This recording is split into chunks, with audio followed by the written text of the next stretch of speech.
Almost every woman reaches a point in her claim where two of her conditions clearly belong together. One came first and the other followed from it. She can see the pattern in her own body, plain as day, but the VA has not seen it, and it will not take her word for it. What is obvious to her is, so far, nowhere in her claim. That gap between what she lives and what the VA has on paper is where so many claims quietly stall. There is one specific thing that closes that gap. This video is about what it is, why the VA insists on it, what separates a strong one from a weak one, and how to get yours from a doctor who already knows you.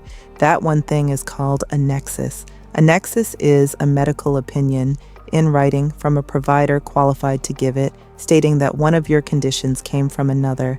And qualified can mean the specialist who knows that part of your body best, the gynecologist who understands exactly how one reproductive condition drives another.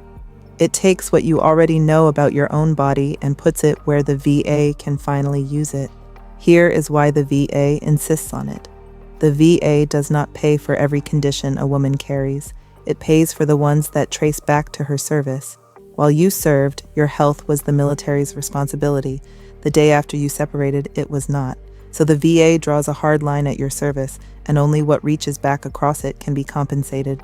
There is a regulation that makes room for exactly this. Under 38 CFR 3.310, a condition caused by, or made worse by, a service-connected condition is itself service-connected. That rule is what lets a secondary exist. The nexus is what shows the VA your condition is one it already covers. So, picture the claim from the VA's side. Say they already granted your endometriosis. Now you are dealing with a second condition that grew from it. But on paper, the VA sees only two separate conditions. They are not allowed to assume one caused the other on their own, even when it is obvious in your mind. They need it spelled out in black and white by a provider before it counts. Not every nexus carries the same weight. Two women can turn in opinions that say the same thing, one from the doctor who actually treats her, one from an outside provider brought in just to write it. Both are real, both from qualified professionals, and still the VA leans on one and sets the other aside. The difference comes down to two things, and neither one is the letterhead or the length. The first is the exact wording. The VA looks for one phrase, at least as likely as not. It means her condition is even money or better to have come from the one already granted. That is the whole bar. Softer words like possibly or could be sound honest coming from a caring doctor, but the VA reads them as less than even, and less than even loses. And that bar is set in her favor on purpose. Under 38 CFR 3.102, when the reasons for and against sit about even, the benefit of the doubt belongs to her. Her doctor does not have to swear she is certain. She only has to look at what she has treated and say it is at least as likely as not, and the rule carries her the rest of the way. The second thing is the reason behind the opinion. A strong nexus does not just state a conclusion, it explains why one condition led to another.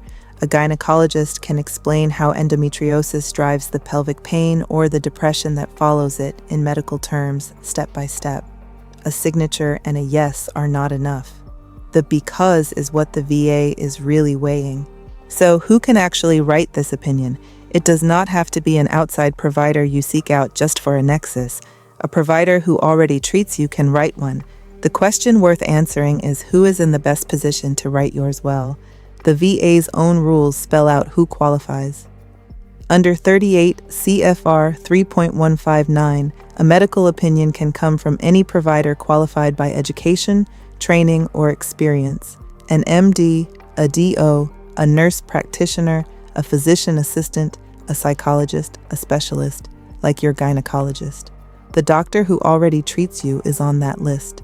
There is no separate Nexus license, but qualified is only the start. The VA does not weigh a Nexus by who signed it. It weighs the reasoning behind it. A provider can be board certified and still write an opinion the VA sets aside if it states a conclusion without explaining why.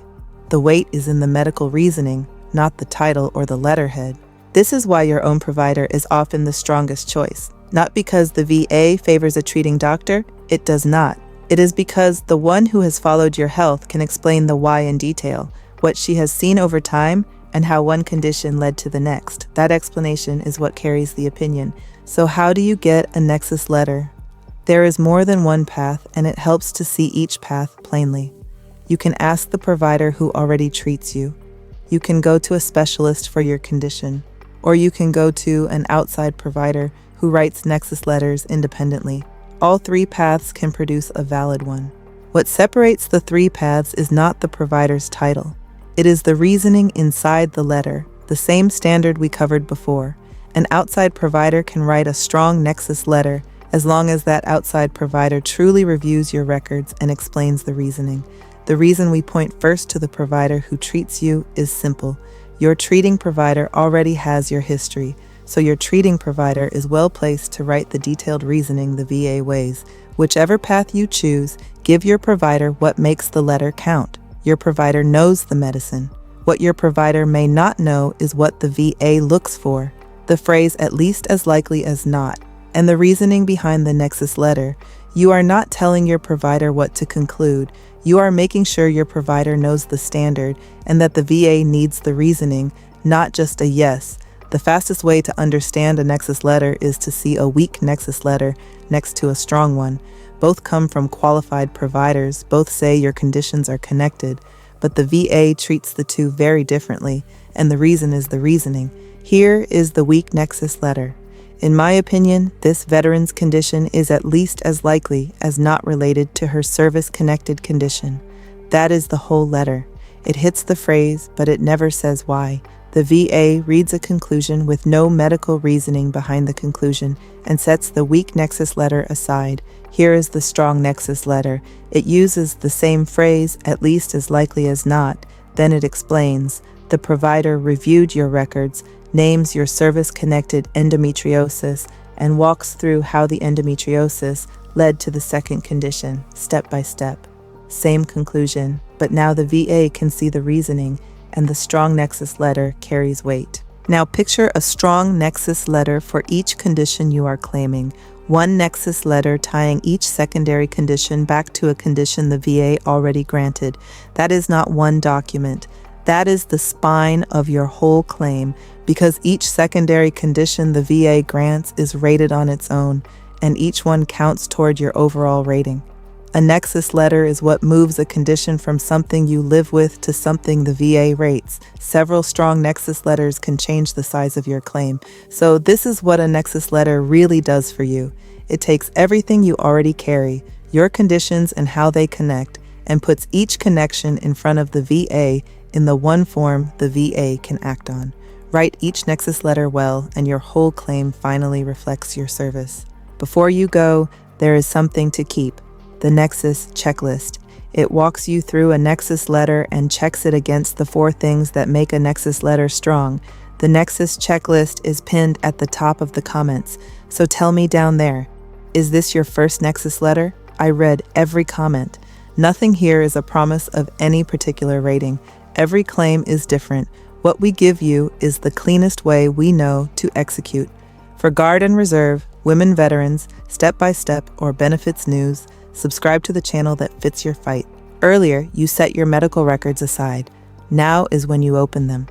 The next video shows you how to read your medical records for the primary and secondary conditions inside, so you know exactly what your Nexus letter needs to connect. This was always in the dark, and now together, we're bringing it into the light.